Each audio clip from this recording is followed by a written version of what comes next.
Characteristics of sole proprietorship forms of business, यानी कि क्या क्या कैरेक्टरिस्टिक है, अब हम इनके बारे में डिस्कस करेंगे। सोल प्रोप्राइटरशिप यानी कि सिंगल ओनर है यहाँ पे, तो उसकी क्या क्या हमारी कैरेक्टरिस्टिक्स है।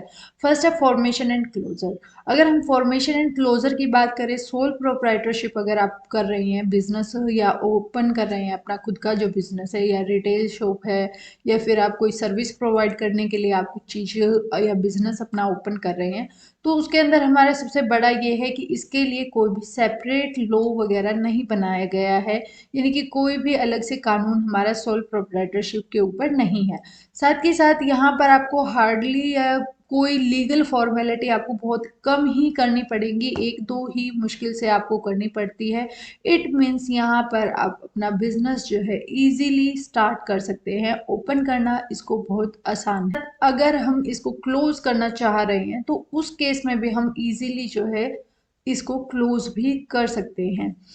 और इस बिजनेस के अंदर कुछ ही ऐसे टाइप के बिजनेसेस हैं जिनके अंदर हमें लाइसेंस वगैरह की नीड है, अदरवाइज हमें लाइसेंस वगैरह भी नहीं चाहिए होता। यानी कि जब भी आप सोल प्रोप्राइटरशिप बिजनेस ओपन करेंगे तो इसका फॉर्मेशन भी क्या है, इजी है, और क्लोजर भी इजी है हमें, क्योंकि कोई लाइसेंस या फिर कोई लीगल फॉर्मेलिटीज वगैरह करने की ज़रूरत नहीं होती।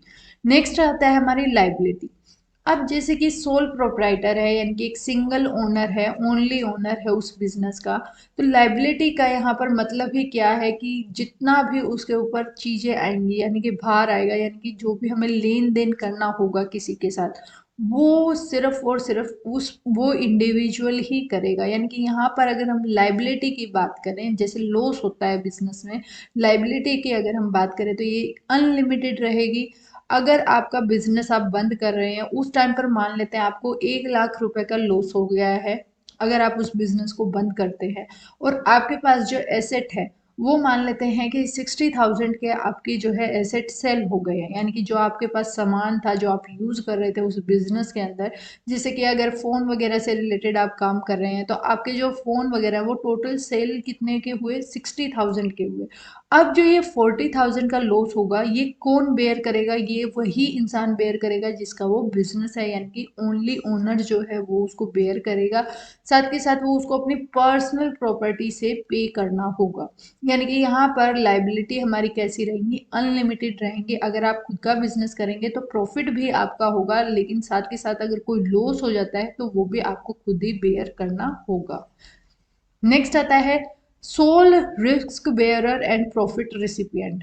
सोल रिस्क बेयरर यानी कि यहाँ पर हमें खुद ही उठाना पड़ेगा कोई भी लॉस अगर हमें होता है, और प्रॉफिट अगर आया, जैसे कि आपने काम करना शुरू किया, आपने 1 लाख रुपए जो है उसके अंदर इन्वेस्ट किया, उसके बाद आपको प्रॉफिट मिलता है 50,000 का, तो वो जो 50,000 का प्रॉफिट है वो सिर्फ आपका ही रहेगा। इसी तरीके से अगर आपका लॉस हुआ 50,000 का, तो वो लॉस भी क्या है, वो भी आपका ही रहेगा। अगर बिजनेस सक्सेसफुल होगा वो तब भी आपका है, अगर लॉस में यानी कि फेल हो रहा है हमारा बिजनेस तो भी आपको ही सारी चीजें क्या है, बेयर करनी पड़ेंगी, जितना भी रिस्क वगैरह है। यानी कि 100% रिस्क जो है वो एक इंडिविजुअल ही उसका बेयर करेगा। प्रॉफिट आएगा तो वही हकदार रहेगा, लॉस हुआ तो भी वही हकदार रहेगा। नेक्स्ट आता है कंट्रोल।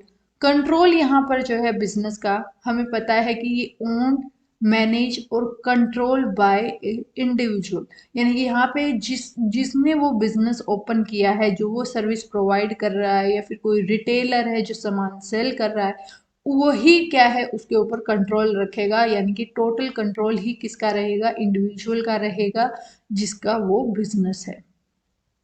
नेक्स्ट आता है नो सेपरेट एंटिटी, यानी कि कानून की नज़रों में आपके बिजनेस को और आपको अलग नहीं माना गया। यानी कि अगर मैं सोल प्रोप्राइटरशिप का बिजनेस ओपन कर रही हूँ, कोई भी मैंने बिजनेस, हेयर सैलून अगर मैं एग्जांपल लेकर चलती हूँ, हेयर सैलून अगर मैंने ओपन किया है, तो कानून की नज़रों में वो जो है, या मैं इंडिविजुअली, हम अलग अलग कोई नहीं है, हम एक ही माने जाएंगे। यानी कि यहाँ पर क्या होगा, अगर कोई भी चीज़ होती है तो वो ओनर के ही ऊपर आएगी, यानी कि जो उसको रन कर रहा है। ऐसा नहीं हो सकता कि शॉप के ऊपर आप डालेंगे, यहाँ पर एक ओनर के ऊपर ही सारी चीजें आएंगी, यानी कि आपकी कोई सेपरेट एंटिटी नहीं होगी। The owner is therefore held responsible for all the activities of the business. अगर बिजनेस की कोई भी एक्टिविटी है उसके लिए ओनर को ही रिस्पॉन्सिबल माना जाएगा।